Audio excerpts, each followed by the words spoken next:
Buenas noches, bienvenidos a Palabra de Honor, que sale los lunes a esta hora, 23, los martes a las 16 y el resto de la semana en horarios variados.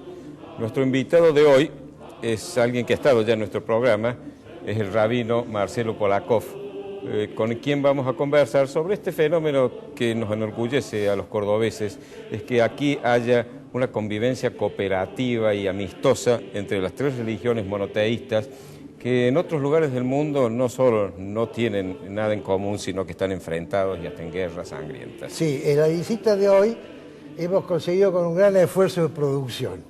El rabino Marcelo Polakov excede su situación de judío en la esfera cordobesa. Es un judío que ha trascendido. Ha sido 2 veces presidente de la Asamblea Rabínica Latinoamericana.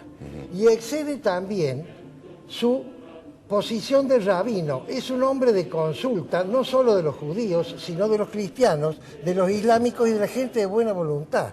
Es un hombre que tiene relación con el Papa, es un hombre que es amigo del arzobispo, es un hombre que es amigo del padre Sotera, de manera tal que vamos a conversar con él sobre el tema que has mencionado, pero el primer tema va a ser un tema que no podemos dejar de tratarlo, que es la noche de los cristales rotos. Creo que hay también algo vinculado con un acontecimiento que los cristianos hemos celebrado en Roma hace poco. Sí, señor. La sorpresa. Eso lo van a saber cuando vean la entrevista. ¿Nos acompaña?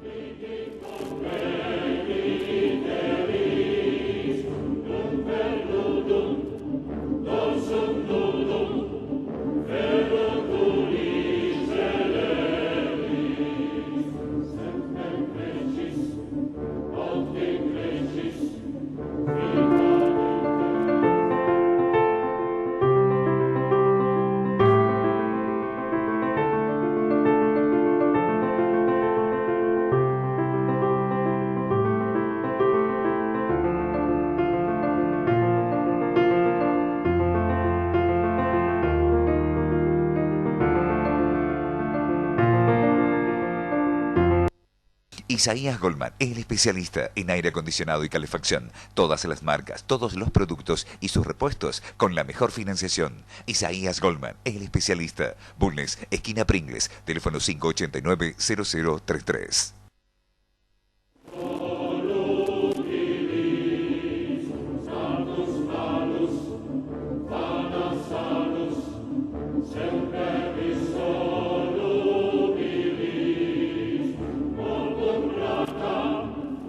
El populismo es un tema del cual he hablado muchas veces. Quizás algunos dirán que es un tema repetido e incluso una especie de obsesión mía. No sé si llega al nivel de obsesión, pero sí de preocupación, porque creo que la Argentina, en su etapa de decadencia que lamentablemente todavía estamos padeciendo, ha tenido mucho que ver el populismo. Y quería hoy hacer unas nuevas reflexiones sobre el populismo y además matizarlas con un video que a mi juicio es muy elocuente del contenido del populismo que hemos sufrido los argentinos. Ustedes saben que en el populismo hay varias características. Una de las características es la apropiación de la demanda social, es decir, el populista es el intérprete de las necesidades del pueblo. Este concepto de pueblo también está muy matizado en el populista, porque el pueblo no es, como en toda democracia, la suma de las decisiones de cada uno de los ciudadanos expresadas en el voto. No, el pueblo es una parte del pueblo, es la parte del pueblo que obviamente adora e idolatra al líder, y él es su intérprete. El resto no es pueblo, es incluso en algunos casos el antipueblo. ¿Por qué? Porque no está dentro de este selecto grupo que ha elevado a la categoría de semidios a su líder. Ahora, esa demanda social se satisface en el populismo a expensas de la producción, lo cual significa que, en definitiva, puede haber un bienestar ficticio durante un corto tiempo y después termina obviamente en una terrible hecatombe, en un desastre económico de proporciones descomunales. ¿Por qué? Porque cuando se ataca a la producción para poder satisfacer en forma inmediata las demandas de las clases más necesitadas, se termina por perjudicarlas, porque al no haber productividad, no hay producción de riqueza, no hay demandas de trabajo y esa gente cada día va a ser más pobre. Es lo que solemos llamar en un lenguaje vulgar, pan para hoy y hambre para mañana. Para el populista toda necesidad es un derecho y todo gasto es una inversión, lo cual desde el punto de vista económico es una barbaridad. Y lo otro desde el punto de vista de la política tampoco es cierto. No toda necesidad es un derecho, toda necesidad tiene que despertar quizá la conciencia social para satisfacerla, pero no genera un derecho. Los derechos están consagrados expresamente en la Constitución y no existe el derecho a que otro me pague a mí lo que yo no puedo pagarme. Existe sí un deber moral que tenemos todos de asistir al necesitado, pero no es porque haya un derecho de ese necesitado a ver satisfecho por parte de otro su necesidad.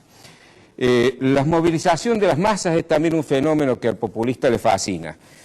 Una movilización que tiene un fuerte componente de lucha de clases, es decir, el odio al rico, el rico siempre es malo, es el responsable de que el otro sea pobre, por supuesto con la excepción de los ricos, y a veces inmensamente ricos, que llegaron a ese nivel gracias a los favores del populista. Con lo cual estamos ante la presencia de un grupo de gente que trabaja para el pueblo y que se ha enriquecido ayudando al pueblo. El populista quiere sustituir las instituciones republicanas, le molestan. O sea, para algunos hasta las han llegado a calificar como sutilezas burguesas para dominar. Les molesta el control, no les gusta ser controlados. El que lo controla evidentemente se está poniendo obstáculos a su tarea en favor del pueblo. Y al no haber control, obviamente aparece inexorablemente la corrupción, que es un fenómeno que viene inmediatamente cuando los que gobiernan y administran dineros ajenos no son controlados. Y por último el culto a la personalidad, ese culto que hemos visto a través de una expresión que solemos usar que es el caudillismo y que en el fondo es una nueva expresión de la monarquía, es esa especie de tributo que se hacía casi religioso al monarca en los tiempos en que estos adquirían un carácter absoluto. El caudillo populista necesita, por supuesto, que su personalidad sea exaltada a una categoría por encima del resto de los mortales. Bueno, no voy a entrar a las razones por las cuales en América Latina o en América Española se ha dado tanto este fenómeno, pero es un tema para analizarlo, por cierto. El populista es el intérprete de la verdad, de su verdad que es la verdad única, es la verdad del pueblo. Y él nos alumbra el camino, él nos dice por dónde hemos de ir y él nos distribuye bienestar, con lo cual está destruyendo la cultura del trabajo y sustituyéndolo por la cultura de la dádiva. Ya el bienestar no depende del esfuerzo de cada cual, sino de la generosidad del líder populista, por supuesto sin dinero propio, sino con dinero de los demás. Y además hace uso de la palabra en forma abusiva, porque al ser el intérprete, él es el que tiene que estar permanentemente expresando esa verdad que está en sus manos y que él, iluminado, sabe dónde está, dónde buscarla.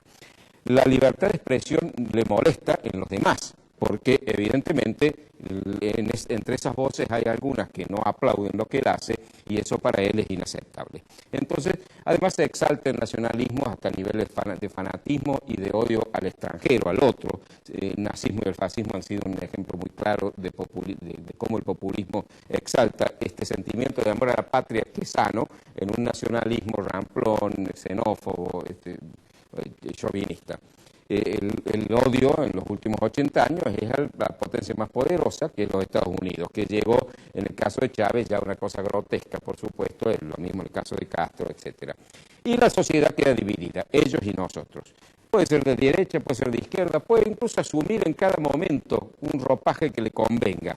En general hay una formalidad democrática, pero una forma de ejercer el mando dictatorial y mucha vinculación con el militarismo. Muchos populismos latinoamericanos han nacido de un golpe militar. De hecho, el peronismo, que es la expresión quizás más compicua de lo que es el populismo en nuestro continente, nace de un golpe. Es decir, Perón llega al poder en un golpe, el golpe fascista de 1943. Y hablando de Perón, les voy a mostrar ahora, si el director nos acompaña, un video sobre el cual no voy a opinar. Simplemente quiero que ustedes lo vean y la opinión queda después para ustedes. Adelante, señor director, si es usted tan amable. Seremos implacables y fanáticos. No pediremos ni capacidad ni inteligencia. Aquí nadie es dueño de la verdad, nada más que Perón, y antes de apoyar a un candidato, cualquiera sea su jerarquía, le exigiremos en blanco un cheque de lealtad a Perón, que llenaremos con su exterminio cuando no sea lo suficiente hombre como para cumplir. Y ya estamos, nuestros ejércitos civiles de mujeres, adiestradas y adoctrinadas para enseñarle e inculcarle al niño que el alma de la patria, antes que en las escuelas, lo forman las madres argentinas en la cuna, que les enseñamos a quererlo a Perón, que a bendecir los nombres propios. La escuela primaria constituye entonces el primer escalón de captación y del adoctrinamiento de la futura ciudadanía al movimiento justicialista. Esta exigencia impone al personal de preceptores, maestros y profesores una profunda identificación con los postulados de la doctrina. Los directores de las grandes reparticiones serán responsables de la identificación ideológica de los agentes de su dependencia, a fin de eliminar de ella los funcionarios que no estén plenamente identificados con el gobierno, con la doctrina y con el movimiento justicialista. Cuando hablan hay que ganar la calle y mantener la calle. Yo me acuerdo con el sindicato de madereros. Hicimos preparar 300 carrotas así grandes, gruesas, así con un clavo en la punta y dije, bueno muchachos, hoy ganamos la calle. Esta tarde dimos la orden, salimos 500 hombres, recorrimos Florida, rompimos todas las cabezas que encontramos y todas las vidrieras y todo, y al día siguiente éramos dueños de la calle. Creo que según se puede ir observando, vamos a tener que volver a la época de andar con el alambre de palo del bolsillo.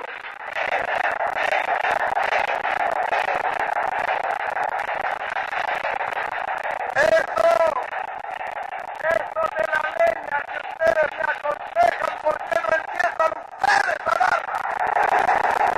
No se necesita libertad política, ahora se necesita libertad para trabajar para el país. Ninguna libertad política. En eso somos tiranos, dictadores.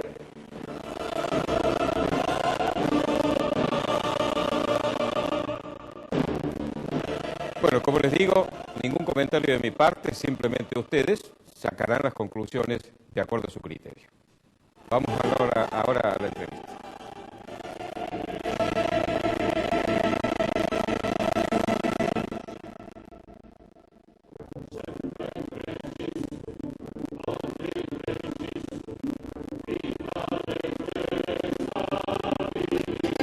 Ahora comprar tu auto es una experiencia única. Llegó AutoCity, un nuevo espacio con 0 kilómetros, usados, pista de prueba y área de servicios. AutoCity, los autos evolucionan. El lugar donde encontrarlos también. Isaías Goldman, el especialista en aire acondicionado y calefacción. Todas las marcas, todos los productos y sus repuestos con la mejor financiación. Isaías Goldman, el especialista. Bulnes, esquina Pringles, teléfono 589-0033.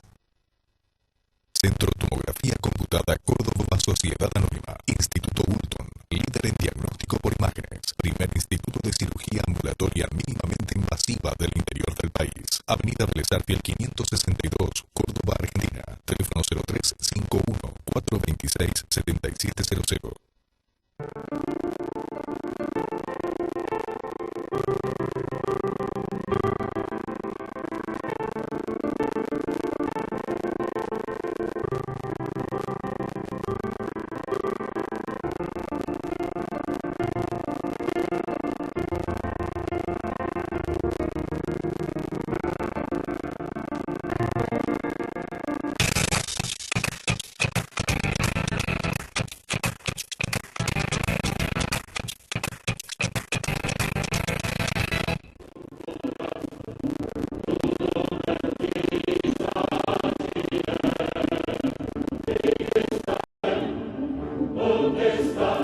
Marcelo Polakov, como les adelantó Eduardo, es un hombre de prestigio en Córdoba, ha sido el presidente de la Asamblea Rabínica Latinoamericana, hoy es el encargado de del diálogo entre religioso de parte del judaísmo, e integra el Comipaz, esta maravilla que realmente yo como cordobés me siento orgulloso, a donde conviven las tres religiones monoteístas desarrollando acciones comunes y mostrando cómo es perfectamente posible, bajo la pauta del respeto mutuo, la amistad entre quienes profesamos religiones diferentes. Bienvenido, Marcelo, como siempre. Gracias. Bienvenido, Marcelo, y gracias por venir. Sabemos que sos muy ocupado. Vamos a empezar a hablar antes de un tema no tan agradable como el que ha sugerido Prudencio, porque llega la fecha y yo quiero hablarlo. Es el tema de la noche de los cristales rotos. A mí me gustaría, Marcelo, vos sos un experto en historia, que nos cuentes un poco desde adentro, porque vos perteneces a la comunidad judía, sí, este fenómeno histórico-sociológico que ocurrió hace casi ya 70 años. Sí, en realidad en 1938, en el contexto de una Alemania de posguerra, ¿no?, de la Primera Guerra, en donde muchos miembros del pueblo judío habían sido condecorados en las batallas, ¿no? Muchos militares judíos que participaban del ejército alemán.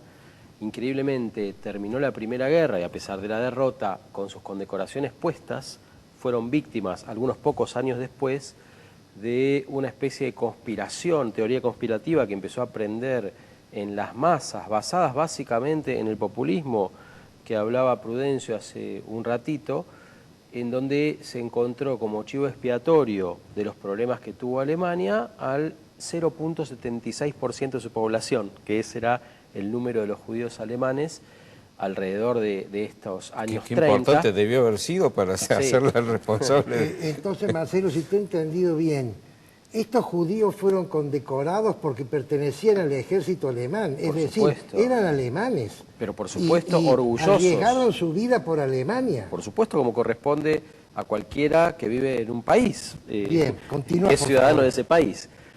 En este contexto medio así de ebullición, de también hiperinflación, en los años 30, la Gran Depresión que también influyó en Europa, con el ascenso del nacionalsocialismo al poder, especialmente cuando Hitler es nombrado canciller en 1933, en 1935 empiezan a dictarse una serie de leyes, entre comillas, con cierta legalidad, pero de legitimidad nula, en donde ya, por ejemplo, se prohibía, si uno era parte de la comunidad judía, tener acceso a determinados lugares, tipo leyes raciales, ¿no? Cuando además el judaísmo nunca fue una raza.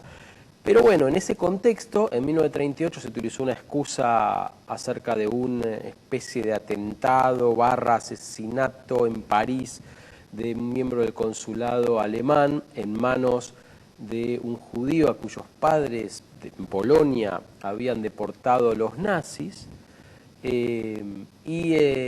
perdón, de Alemania.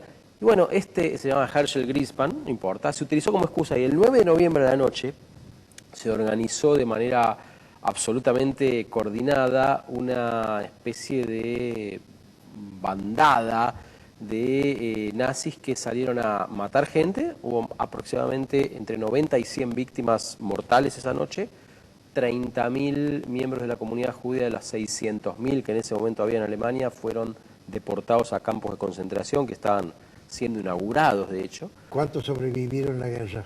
No, prácticamente ninguno. Y en esa noche Los Cristales se llamó así porque 1.500 y pico de sinagogas, prácticamente la totalidad de las sinagogas que había en Alemania fueron incendiadas y vandalizadas, y los negocios de propiedad de la comunidad judía también fueron todas sus vidrieras rotas, se saquearon, bueno, una especie de escenario que anticipó lo que después iba a ser organizado ya en masa y de una manera industrial, que fue lamentablemente el Holocausto, la Shoah.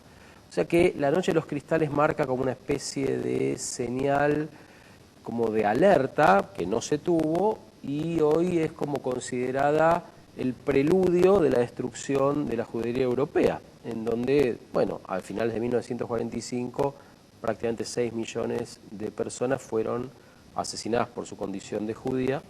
¿Y esa conmemoración cómo se va a hacer, Marcelo? Esa conmemoración tiene un estilo extraño y la verdad que es en cierta manera también apasionante porque la solemos hacer en compañía del mundo católico y la hacemos en conjunto. Es una pequeña celebración que está basada en un texto que se escribió en Estados Unidos a cargo de un rabino y un obispo en la década del 60 y ese modelo lo seguimos utilizando en varios países. Aquí en Córdoba lo venimos haciendo con la comunidad católica hace varios años. Este año va a ser en la Iglesia de la Compañía de Jesús, este jueves a las 6 de la tarde, jueves 10 de noviembre. Están todos invitados, obviamente. Y los textos que se eligen allí son textos vinculados a textos bíblicos, pero también a textos históricos en el sentido de sacar testimonios reales, históricos, de gente que desde la tradición cristiana se ocupó activamente de intentar salvar gente que estaba en situación de debilidad y por supuesto con su peligro de vida, como era la mayoría de la comunidad judía en esos años. Marcelo, repetí entonces, el jueves a las 6 de a las el 18, a las 18 horas en la Iglesia de la Compañía, en la Compañía de Jesús. Exactamente. Y esto es un acto que lo suele organizar la Bnei Brit, que es como una especie de hermandad judía que tiene como 100 y pico de años, y es un acto bastante emotivo, siempre se pone algo de música, y se escuchan palabras, a pesar del dolor, de esperanza, porque la verdad es que yo recordaba un caso espectacular, muy paradigmático a mi gusto, un caso histórico de algo que sucedió durante la Segunda Guerra Mundial, que si tengo un minuto se los comento. Por cierto. Cuando ya era en julio de 1941, Polonia estaba dividida en dos, ya una parte la Unión Soviética la había ocupado y otra parte el ejército nazi. Se pasa ya del ejército nazi a la zona como que se habían distribuido con la Unión Soviética y entran a un pueblito que se llama Jedwabne. Bueno, por supuesto, un pueblito chiquito, 3.000 y pico de personas, la mitad de la población era judía. Increíblemente, los meten a los 1.200, 1.300 judíos que habían allí, 7 sobrevivieron, que son los que contaron el relato, adentro de un granero y el ejército nazi los quema vivos. Que en principio, allá del horror, era una escena que se repetía. En dos pueblos vecinos, en un radio muy pequeño, de 5 kilómetros cuadrados tal vez, uno se llama, me acuerdo los nombres, Tikutín y el otro Vigoda, pasó lo mismo. Llega el ejército nazi, quiere eliminar a las personas de la comunidad judía, en un pueblo los ayudan, ¿no? Y en el otro pueblo los esconden. Es decir, gente con el mismo patriotismo, entre comillas, el mismo nivel cultural, económico, social, en 3 ciudades, en una ayudan a asesinar gente, a sus vecinos. En otra hacen caso omiso y ven como los nazis hacen asesinatos en masa, y en otra salvan a sus vecinos. Y uno dice, qué fantástico, porque esto es un ejemplo pequeño de algo que pasa todos los días hoy. Y uno, como sigue confiando en que no hay determinismo, llevado al extremo, en situaciones extremas, uno no sabe, uno confía en que puede llegar a estar del lado de las víctimas, pero también tiene el potencial de ser victimario o de ser un observador pasivo que no se mete. Entonces, en este espacio pequeño de algo que sucedió en 1941, vinculado al tema de la Kristallnacht en última instancia, uno aprecia, en cierta forma, cómo los seres humanos tenemos a disponibilidad un abanico hermoso. El libre albedrío. ¿No? Que es el libre albedrío. Y de allí en más, nada te condena. Es decir, en última instancia te condena tu hecho posterior. Exacto. Pero vos no estás, sí mismo. exacto, no estás atado a colaborar con los asesinos, ni estás atado a hacerte el indiferente.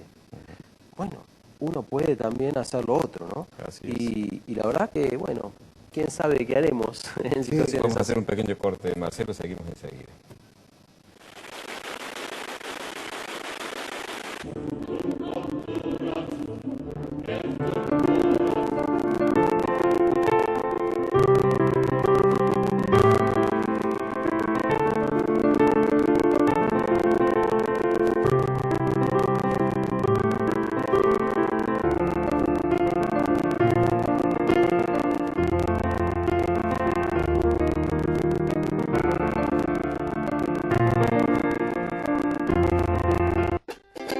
Ahora comprar tu auto es una experiencia única. Llegó AutoCity, un nuevo espacio con 0 kilómetros, usados, pista de prueba y área de servicios. AutoCity, los autos evolucionan. El lugar donde encontrarlos también.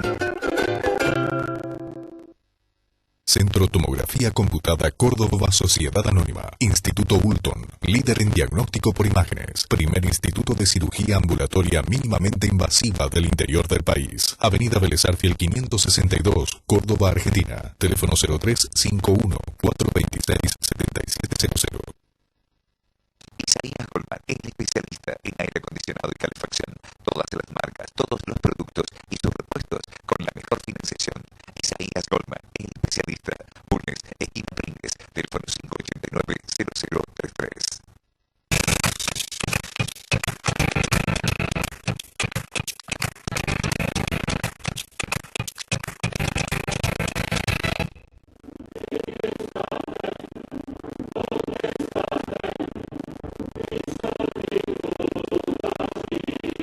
Marcelo, yo decía al comienzo que la existencia en Córdoba del Comipaz es para los cordobeses de buena voluntad realmente un motivo de orgullo.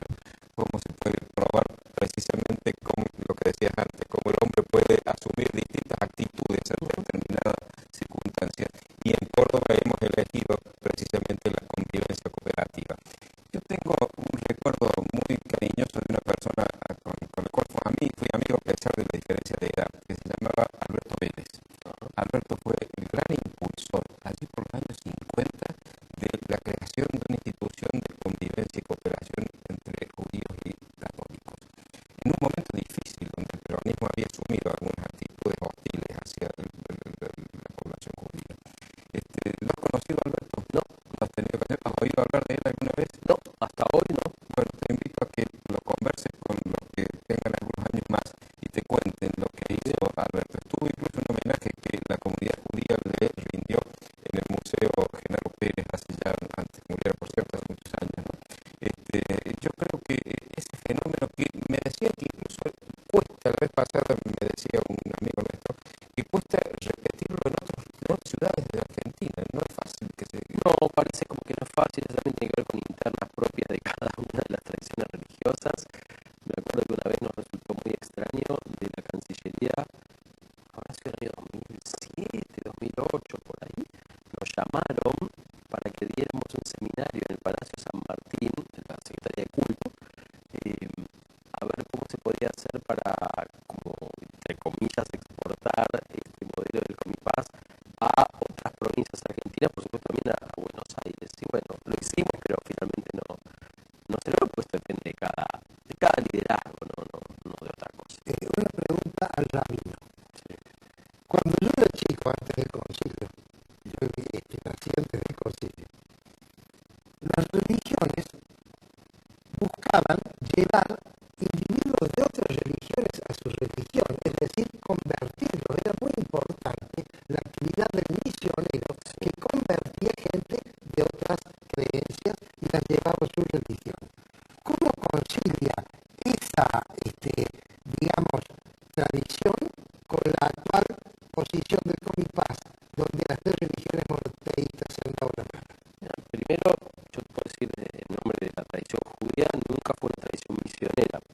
Desde hace prácticamente 4.000 años de historia judía, siempre el pueblo judío entendió que había distintos caminos hacia lo divino y que si uno era buena gente estaba bien, podía ser buena gente católico, buena gente islámico, todo bien, no había por qué decirle al otro, vení conmigo porque vas a tener, no sé, acceso VIP en el cielo.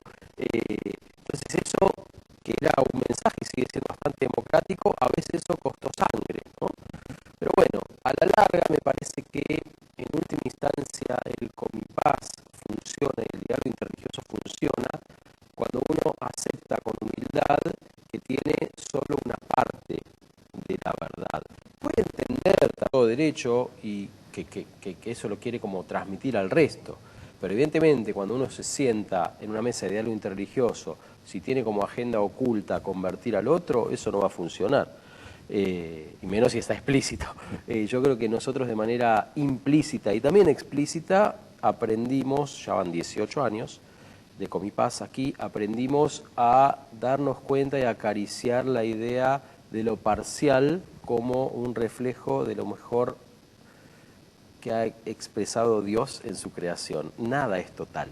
Los totalitarismos que recién vinculado al populismo mencionaba Prudencio es una evidencia absoluta, paradójicamente, de que aquellos que se quieren hacer cargo del todo terminan violentamente. Nada es total. Qué frase linda, Marcelo. A los católicos nos costó un poco más aprender esa lección, porque a nosotros nos enseñaban de chicos incluso que fuera de la iglesia no había salvación.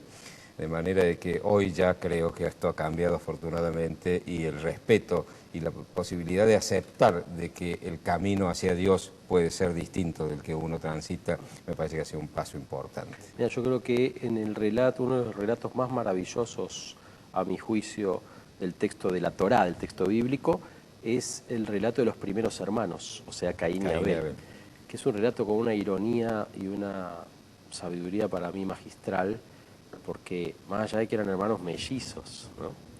Que eso a veces no se nota, el hecho de que uno haya asesinado al otro, justamente siendo iguales en el sentido de hermanos, y todo por el amor total del padre, con P mayúscula, me parece un relato genial en donde uno tiene que verlo y aprendiendo de Caín a darse cuenta por dónde va ese relato, ¿no? Si vos querés tener la atención completa de lo divino, como era cada uno que ofrendó algo y Dios prestó atención a la ofrenda de Abel y no a la de Caín, y Caín lo mató pensando que con eso iba a tener la atención full de Dios, sin embargo no fue así. Cuando Dios le pregunta, ¿dónde está tu hermano? Como si no supiera, y él contesta, ¿acaso soy yo el guardián de mi hermano? Por supuesto, toda la Biblia y todas las tradiciones religiosas apuntan, cuando están bien leídas, a que uno es el guardián del hermano. Y lo que muy poca gente sabe, que para mí es como la frutita del postre del relato este, es que Caín tuvo un hijo y le puso de nombre a él y a la ciudad que fundó, en hebreo, Hanoj, que quiere decir educación. A veces cuando se traduce al castellano se pierde esto. Es como que Caín aprendió que a través de la educación, cuando está bien ejercida, uno puede aprender a considerar que uno, si ya es hermano de por sí, es parte.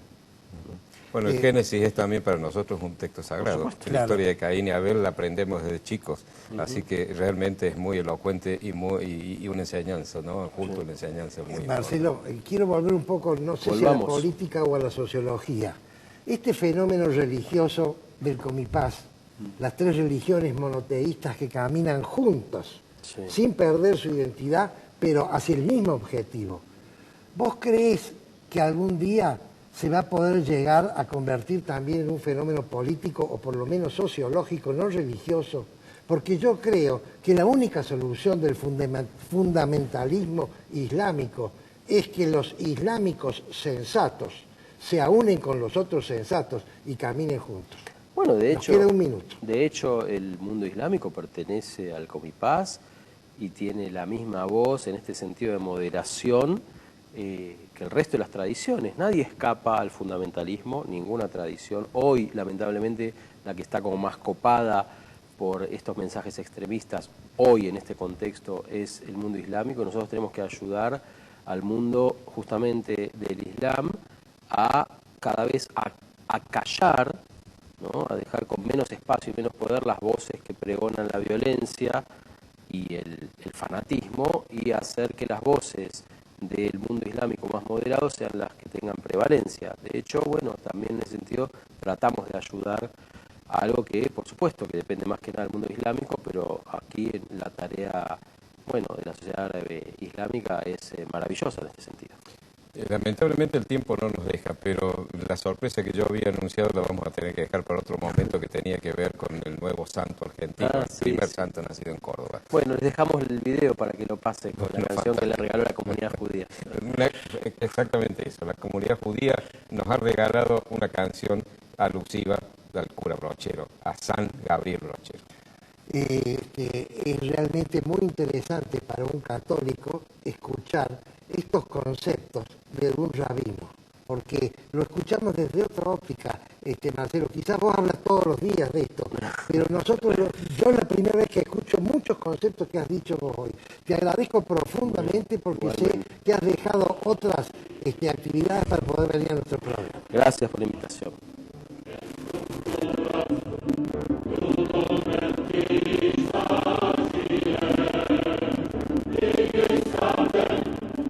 Isaías Goldman, el especialista en aire acondicionado y calefacción. Todas las marcas, todos los productos y sus repuestos con la mejor financiación. Isaías Goldman, el especialista. Bulnes, esquina Pringles, teléfono 589-0033. Ahora comprar tu auto es una experiencia única. Llegó AutoCity, un nuevo espacio con 0 kilómetros, usados, pista de prueba y área de servicios. AutoCity, los autos evolucionan. El lugar donde encontrarlos también. Centro Tomografía Computada Córdoba Sociedad Anónima. Instituto Ulton, líder en diagnóstico por imágenes. Primer instituto de cirugía ambulatoria mínimamente invasiva del interior del país. Avenida Vélez Arfiel 562, Córdoba, Argentina. Teléfono 0351-426-7700.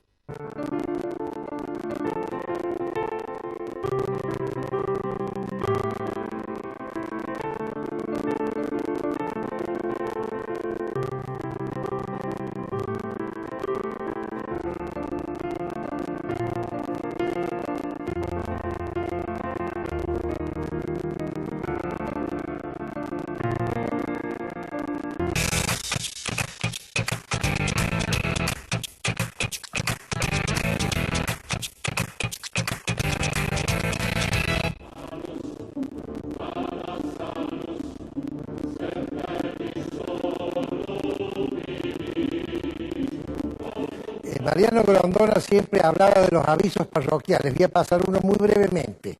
El Rotary Club y otras instituciones organizan la campaña del pato solidario. Si usted compra un pato que sale $1 por día, 365 pesos, aquí lo tenemos, y lo tira al agua y gana la carrera, se gana un auto. Y si usted la compra de este pato, la hace a través del teléfono 425-1067, que son las ventas del Rotary Club, la mitad de ese producido va a la obra del padre Oberlin, que está luchando contra la droga en los barrios marginales de Córdoba. Cambio de tema. Como bien explicó Marcelo, hace ya varios años ocurrió la noche de los cristales rotos. Los alemanes se quedaron impávidos porque dijeron, esto es un problema de los judíos. Los europeos se quedaron impávidos porque dijeron, esto es un problema de los alemanes. Los americanos se quedaron impávidos del otro lado del océano porque dijeron, esto es un problema de los europeos.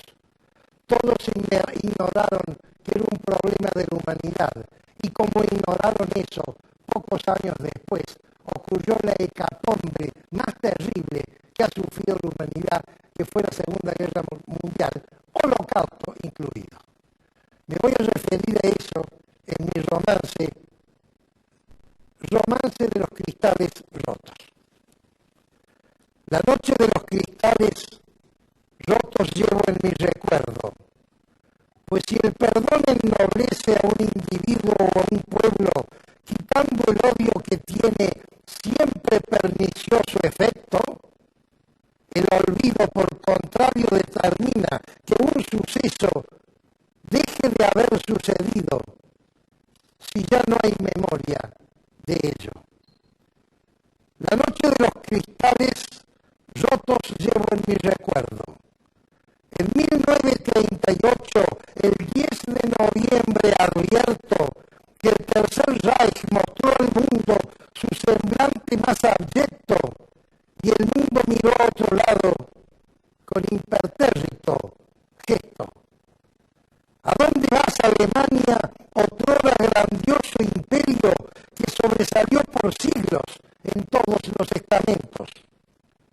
¿No acusas recibo a Europa, cuna de los pensamientos, de libertad y justicia, tanto propios como ajenos? ¿Por qué te distraes, América? ¿No ves lo que está ocurriendo? ¿O crees que te dispensa el hecho de hallarte lejos?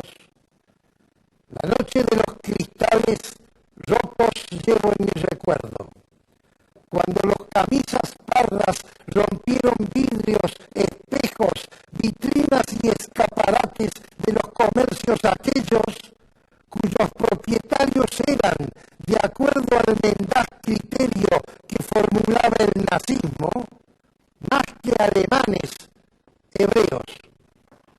La noche de los cristales rotos llevo en mi recuerdo, porque las tropas de asalto, en un accionar siniestro, comenzaron los pogromos, ataques y linchamientos, vejámenes y agresiones, sin enjuiciamiento previo, sin causa justificada, sin motivo valedero, contra quien fuera judío, por el solo hecho de serlo. La noche de los cristales rotos llevo en mi recuerdo. Mataron más de 90 hebreos que detuvieron. Sus casas, sus hospitales, sus escuelas sustrajeron. 1 millar de sinagogas quemaron y destruyeron. 7.000 tiendas judías saquearon sin miramiento y en perfecta sincronía del diabólico proyecto a 30.000 detenidos deportaron en silencio a Buchenwald y Dachau, calabozo cementerio. La noche de los cristales rotos llevo en mi recuerdo. La Crystal Night fue el principio del antirracismo extremo, explicitado sin límites por un nazismo confeso. Malo es que malos mataran a inocentes indefensos, pero mientras los mataban, enmudecieron los buenos. ¿Qué ocurrió con los sensatos ciudadanos que no hicieron nada al ver lo que pasaba y entonces lo permitieron? ¿Qué pasó con las naciones aliadas? ¿No intervinieron con respecto a los derechos de autonomía de los pueblos por terror a Adolfo Hitler y su infame derrotero? ¿O porque el mal de los otros no afectaba a sus desvelos? ¿Y quién es más de culpar? ¿Aquellos que no lo hicieron o quienes, sin hacer mal, el hacer mal, consintieron? La noche de los cristales rotos llevo en mi recuerdo. Los justos y poderosos, con fútil razonamiento y actitud ambivalente, no condenaron el hecho. Pactaron con Mefistófeles para evitar desenfrenos y en su burda displicencia aquella noche asintieron por omisión imponente, sin ni siquiera saberlo, el olor que se gestaba de un holocausto perverso que tiñó de rojo Europa, con 6 millones de muertos. La noche de los cristales rotos llevo en mi recuerdo.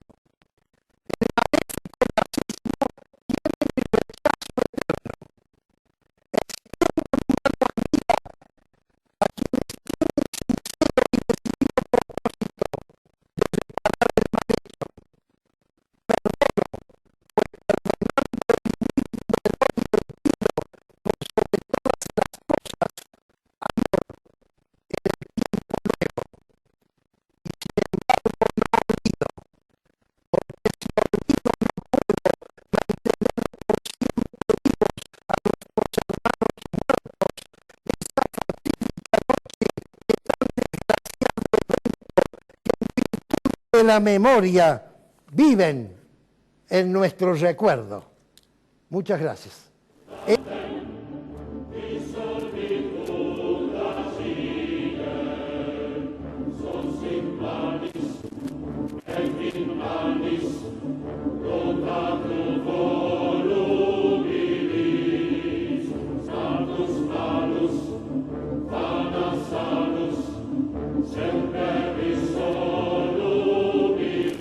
Se ha hablado en otra ocasión de la incapacidad del intendente Ramón Mestre para manejar la ciudad de Córdoba con lo cual puede verificarse con solo salir a la calle y mirar cómo está la ciudad. Pero quiero hablar ahora de dos episodios que han ocurrido últimamente, que además hablan de la existencia de una red de corrupción, de la cual me queda la duda si el intendente es parte de ella, es cómplice, o de lo contrario no las pudo ver. Le pasó por encima de su cabeza, de su cara, y no fue capaz de detectarla, lo cual me indicaría que no sabe lo que pasa dentro de la municipalidad, con el agravante de que muchas de estas cosas ya venían siendo denunciadas y la municipalidad no tomó los recaudos necesarios para solucionarlo. Uno de ellos fueron los negociados existentes entre el CRECE, esta nueva institución para el tema de la basura, para el enterramiento sanitario, y el SURVAP. Nueva institución, no, pues lleva unos años, que ahora ha sido cambiada, por supuesto.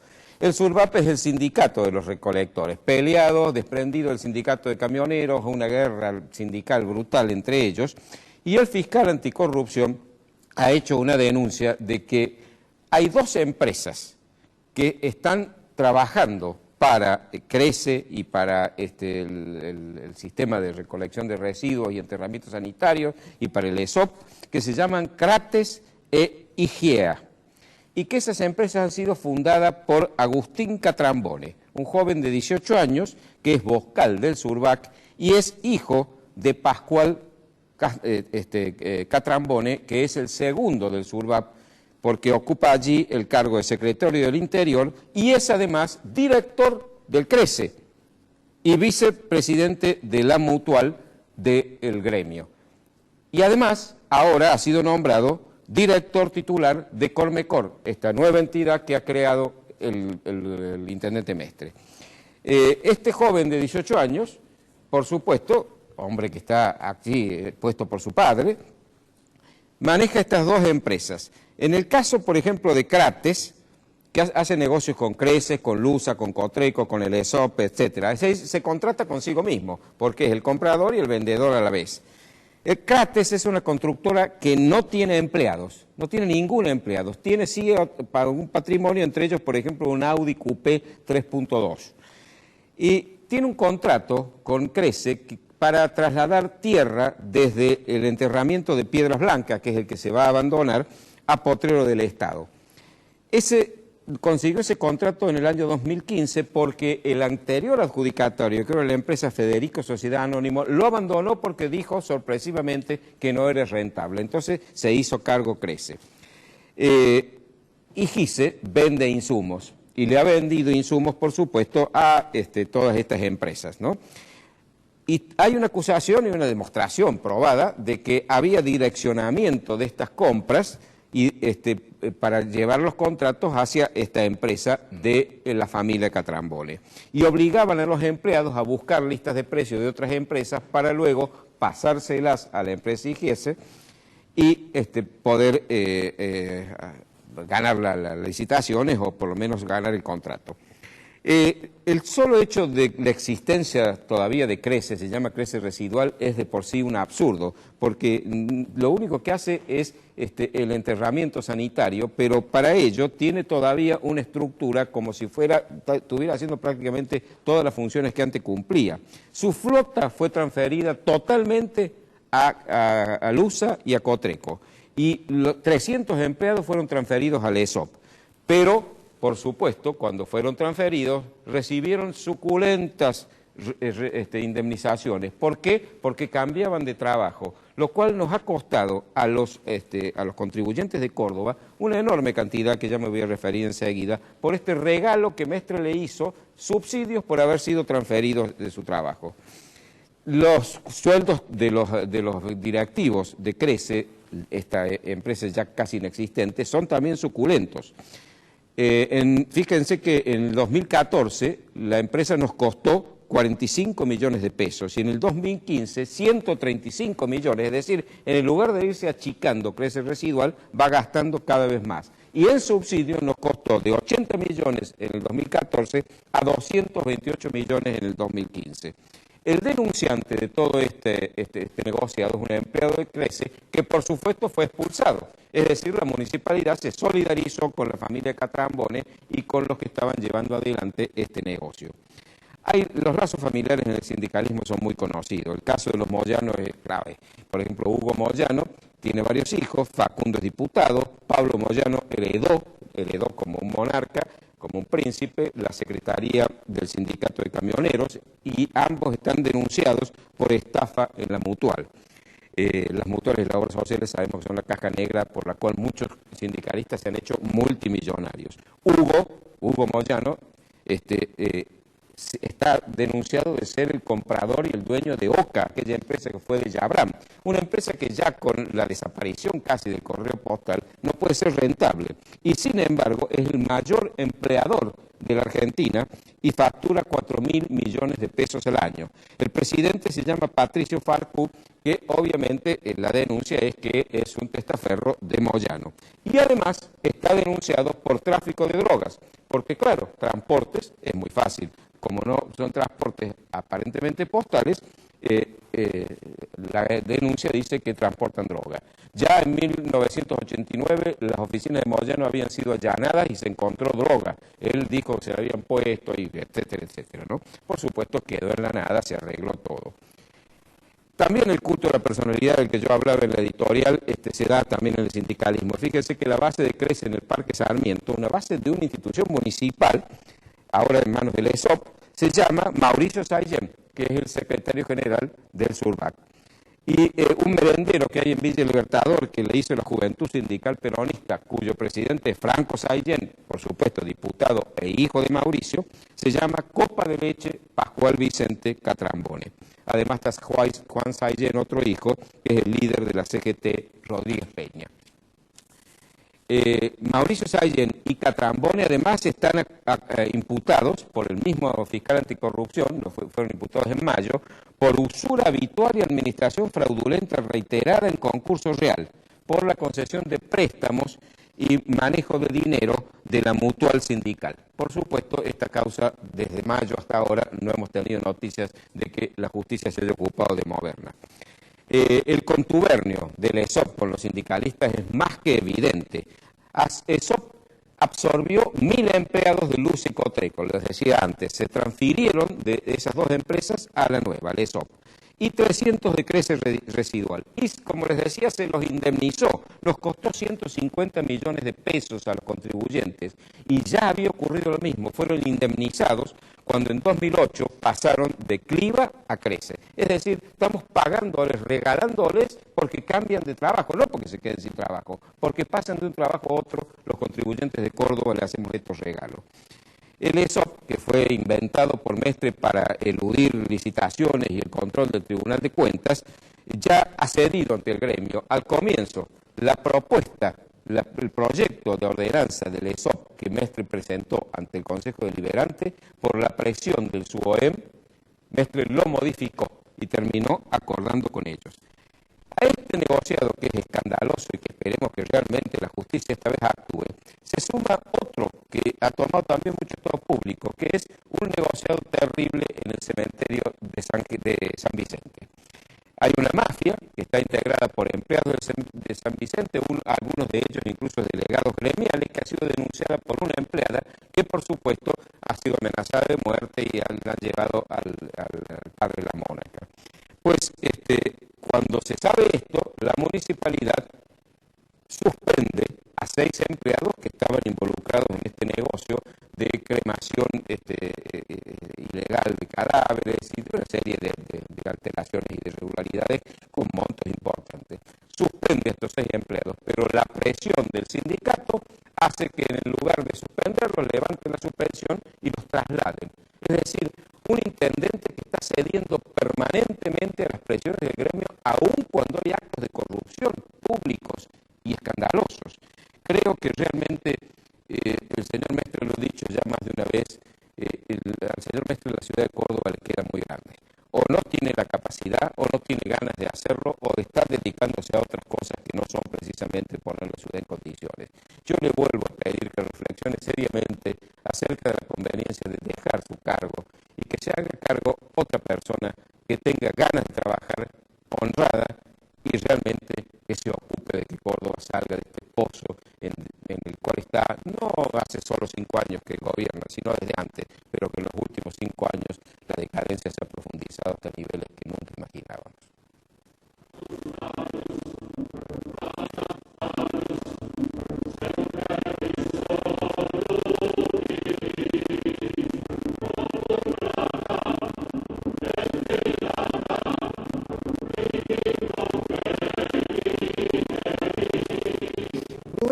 señor Espeche, líder de Quebracho. Esteche.